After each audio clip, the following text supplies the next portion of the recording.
is Sakshi, and welcome to our show Vastu and Graha Sastra. For our show, let's welcome our beautiful guest, none other than Deepika Sangi Gupta garu. Hi, ma'am. Welcome to our show again. Hello, Preeti ji. How are you? I'm good, Deepika ji. So, how was your day today? It was good. How was your day? Yeah, same with me. And Deepika ji, let's start our session. In previous episodes, we discussed a lot about how the plot should be, how we need to take Vastu and everything. Let's go something deep into our Vastu Sastra today, Deepika ji. So, as I observed, one particular thing, like Vastu Purush, you keep on telling in every episode, and you are trying to say what is the significance of Vastu Purush in Vastu episodes. So, can Yeah. you please explain what's the term Vastu Purush and how it will affect the Vastu Sastra, Deepika ji? See, Vastu Purush actually it is a story which is associated with this.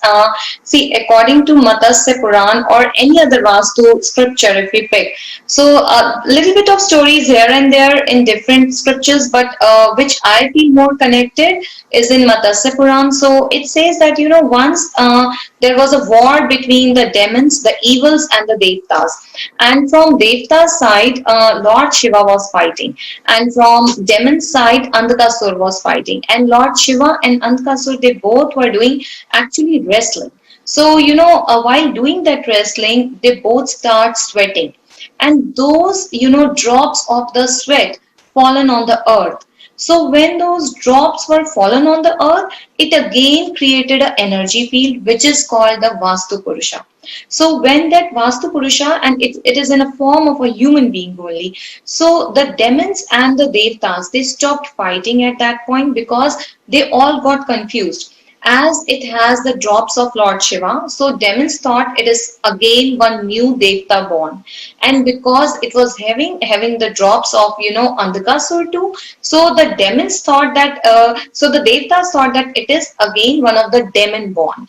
So they started, like, they got so confused that whether it's a demon or it's a Devta, but definitely because it has the drops of Lord Shiva, so it is more of a Devta, right? So that is actually the Vastu Purusha.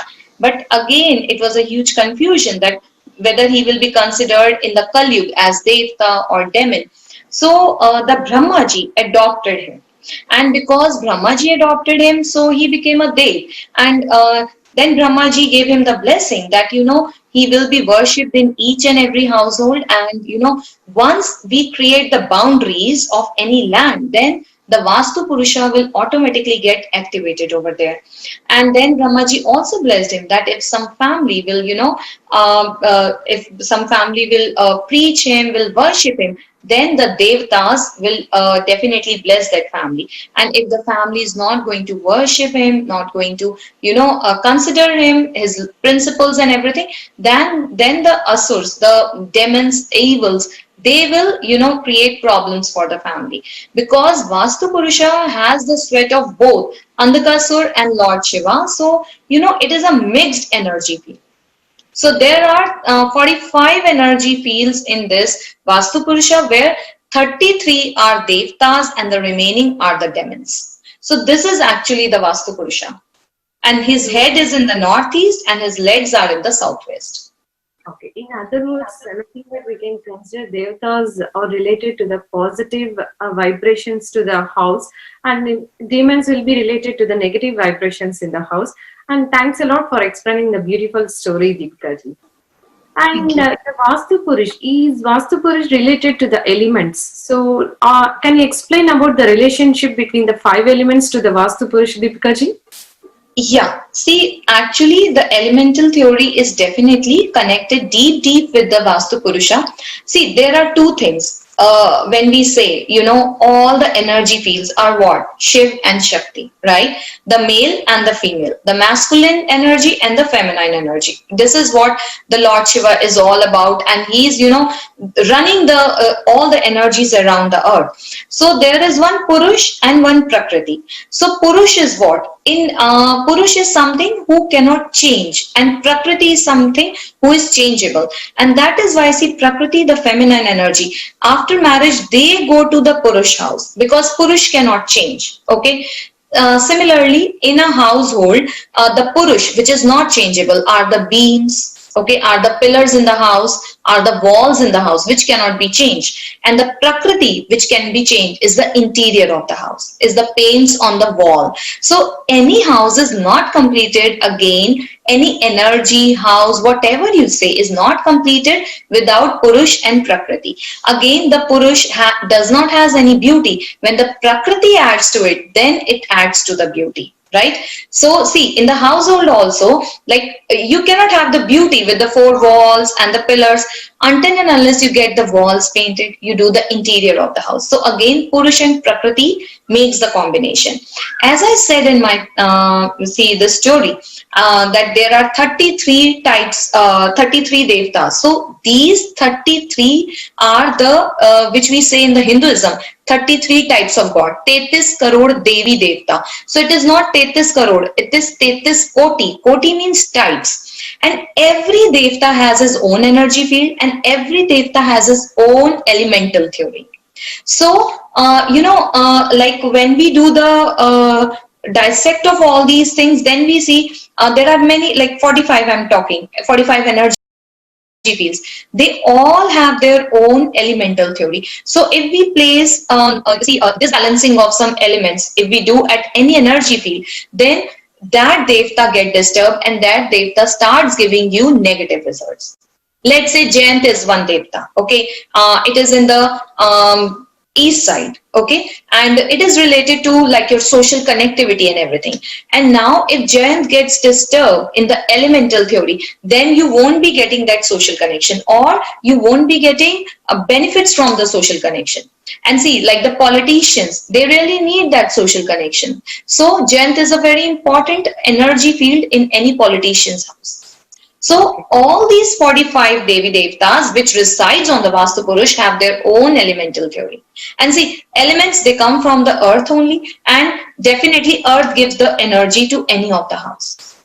Okay. Because house is on the earth only, the base is earth only, right? Yes, basically. So So they all have their own energy field. okay. So in your answer, I got one more question. Like as we mentioned, there are a lot of construction homes going on, and still, if the some people, if it is not constructed fully, also they will try to live in that home. So what about the vastu of that particular home, which is like half finished, Dikkaji? See, when we reside in half-finished house, then definitely the Devta theory, this elemental theory gets disturbed like anything. So I would not advise complete your house. Try to do like as much as you can, because let's say the south is cut or the north is not fully built. So you know that devtas, all the devtas in that energy field get disturbed and they start giving you negative result. It is something incomplete. See, if we talk about everything in the universe is energy, whether it's the energy of the house, then again, Prakriti Purush, if we talk about human being also, then also we all have that feminine and masculine energy, right? Nothing can move without, both of these energies. So if we talk about any human body, and let's say one hand is missing or one leg is missing, so there is the challenges, right? The person will face the challenge. Similarly, when the house is half built or partially built, then definitely that house faces the challenges. Okay. That's really good example for us, Deepika ji, and it's really something we need to know, because in India, like a lot of people will be staying in houses which is not completed fully, and they are trying to complete their homes once they entered the home with half furnished, like half completing the home. So that's a really good thing to us to know. And second thing is, yeah, Deepika ji, you're trying to say Yeah, something. see, yeah, I would like to add that, again, if I talk about Prakriti and Purush, then, the Purush thing should be completed. Once you create the boundary, then the Vastu Purush gets activated. So the Purush thing should be done.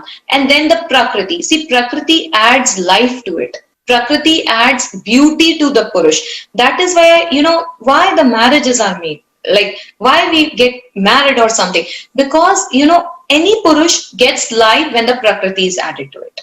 So like if we have made the boundary wall, then definitely the four walls should be intact and everything. Then slowly and slowly you can add prakriti to it. Slowly and slowly you can add beauty and life to it. But like as you said, partially made house, it is a big no in Vastu. Okay, okay, Deepika ji. And one more thing, apart from this Vastu Purish, we are Yeah. listening about like geopath. What is the term geopath and how it is related to the Vastu terminology, Deepika ji? See, geopeth. Geo is what? Geo means earth, and peth means stress, disease. See, earth has its own vibrations. Earth is moving its own vibrations. Earth has its own electromagnetic field, right? And now we people are using lot of electricity, sewer, metals, in the earth, underground, drainage system, and then bunkers underground. And we have made like basements in every of the house. Like in US, you can find basement in any of the house. So, we are using a lot of steel. So, in any of the way, we are digging lots and lots of earth, right? So we are disturbing that energy field of the earth. So when this energy fields get disturbed, then definitely there is a geopathic stress over there. And when there is geopathic stress, then if somebody living on the lines of that or on the grid of that geopathic stress, see, the earth creates a grid, like this area, like in any house, let's say in the northeast, if they have a sewer, then that area has the geopathic stress now. So if somebody living too much on that geopathic lines or that geopathic grid, then there are maximum chances of diseases, sickness, stress, and then even in the performance, like material and physical and spiritual, all the three worlds can be disturbed if you are living for the long time sleeping, or sitting for the longer time on this geopath lines, or on this geopath grids. So, Deepika ji, how can people in a home know that they are under the geopath stress? And if they come to know that they are under the geopath stress, how much Vastu is playing a key role to cure the geopath stress? See, geopath stress cannot be detected by a layman. You need to have a scanner. You need to have a tools to check where exactly these lines are running. So the Vastu experts, the Feng Shui experts, they can definitely treat these things. First of all, in the Vastu, as it is said, as I said, the earth is moving its own vibrations, right? So in the Vastu, we have the corners where actually the sewer should be made, where actually, the toilets should be made, where you can put, this, in the water, puts a little bit of chandan and little bit of saffron, and then you can spray that in the house. So that creates the positivity in the house. Yeah, Deepika ji, your screen is breaking. Can you please check that, Deepika ji? Yeah, it's good now, Deepika ji. Okay. Yeah, little bit, please, Deepika ji. Can you please tell what's the cue we need to take when we came to know about the geopath stress? See, if we came to know, first of all, I said that, through a layman point of view, it is tough to, just actually detect the lines where the grid is or where the line of this geopathic stress is. The Vastu experts, they can do, the Feng Shui experts, they can do, they can quickly make out through the dowsing, through the scanners, that where actually this grid is becoming. So once definitely it needs a proper treatment, right? Like we cannot do any constructional changes. Like if I say just shift your sewer from here to there, or just shift your toilet from here to there, it's not at all possible. So the Vastu experts, they can keep few things to control this geopath stress according to the direction. And otherwise, through a layman point of view, you can just put some saffron and some yellow chandan, and spray it in the house, and that creates the positive energy. That will little bit create, that will just control a little bit, kind of a first aid thing, but cannot cure or heal the things for the longer time. Oh. So one more question, Deepika ji. Does Vastu Shastra, Vastu Dosham, and also this geopath stress will affect human body, and what are the ways it will show that particular stress to us, Deepika ji?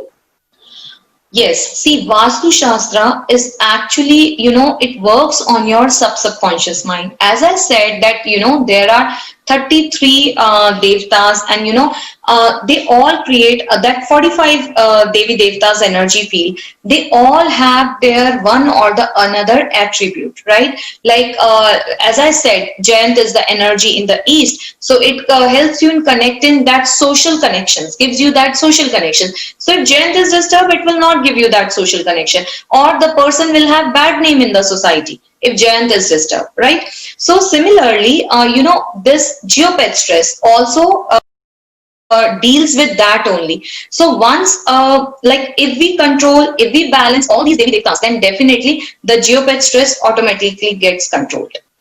Okay. So for Vastu doshas, we have some cure we can do. As usual, you are mentioning there will be some cure to Vastu doshas. In the same way, can we expect something to cure this geopath stress also, Deepika ji? See, for geopet stress, again, I'm saying that, the Vastu people, they can easily detect, and then they need to keep few things. It depends where the grid is forming, where the lines are forming. Then, through the crystals, through these pure stones, sometimes with the Ayurvedic, this jari booty, some herbs, they all help in curing these geopet stress lines. But you really need to call a Vastu Shastra expert to cure these geopet stress lines. A layman can definitely not cure it. It is as, see, the Vastu Shastra is a science, and again you need a Vastu Shastra expert to cure all those energies. Without them, you cannot cure this geopet stress. Just that's why I gave you a simple remedy of spraying this, the chandan and the saffron water. It is kind of a first aid for the house.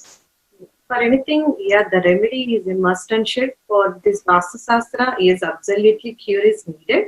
And you are telling a lot of remedies on how to deal with Vastu Shastra and also geopath stress. And thanks a lot for the Deepika ji. And one more thing is you are talking about the Vastu. So can you please explain us like how many different types of Vastu are there? See, if we talk about the Vastu, there are not different type of Vastu. See, the Indian science, they talk about Vastu Shastra. The Chinese will talk about the Feng Shui, right? But at the end of the thing, they all have the same energy fields only. So they all talk about the same thing, but little bit in a different manner, right? Like say, if we talk about the Brahmastan, the center of the house, right? So as I explained the story to you. So Brahmaji adopted Andhakasur, right? So in according to the Indian science, the center of the house is played by the Brahmaji. It is governed by the Brahmaji. That is why it is always said that keep the center of the house very clean and clear. Don't create any toilet over there, any drainage over there, any kind of sewer system over there. Because at the end of the day, the Brahmasthana, governed by the Lord Brahma, gives the energy to all the other energy fields in the house. So similarly in the Feng Shui also we talk about this only, that the center should be very clean and clear. And in this Vastu Shastra, like one of the example I'll give you, it's very interesting. See, we say that the Brahmastan should be covered and it should be clean and clear. So if you see the British Empire, whatever buildings the Britishers made, they always had the center of the house very clean and clear, no stairs, no toilet, nothing. And one of the aspect of thinking is that is why the Britishers ruled the world. They made monuments everywhere in the world because somewhere or the other, whatever theory they followed at that time is too much according to the Vastu Shastra. Yes, absolutely, Deepika ji. The same I Whatever monument you see made by them, they have the Brahmastan clean and clear, definitely covered. It is not open, definitely covered, but very much clean and clear. Yeah, I too observed some of the museums in US where like the center part is really clean and they'll place some small idol there to keep and they'll cover everything so that nobody can enter into that. And also in old ancient temples in India also, if you see the Brahmastan, we will give a, lot of significance. So in these two things, when we compare both in US or in Hindu temples, we can know what's the importance we need to give it to the Brahmastan, Deepika ji. And Yeah, thanks a lot for your good examples to us. And the yeah. second thing is we already discussed about like some of the paintings, it will give much impact on the personalities in the people, and it will plays a major role in Vastu Sastra.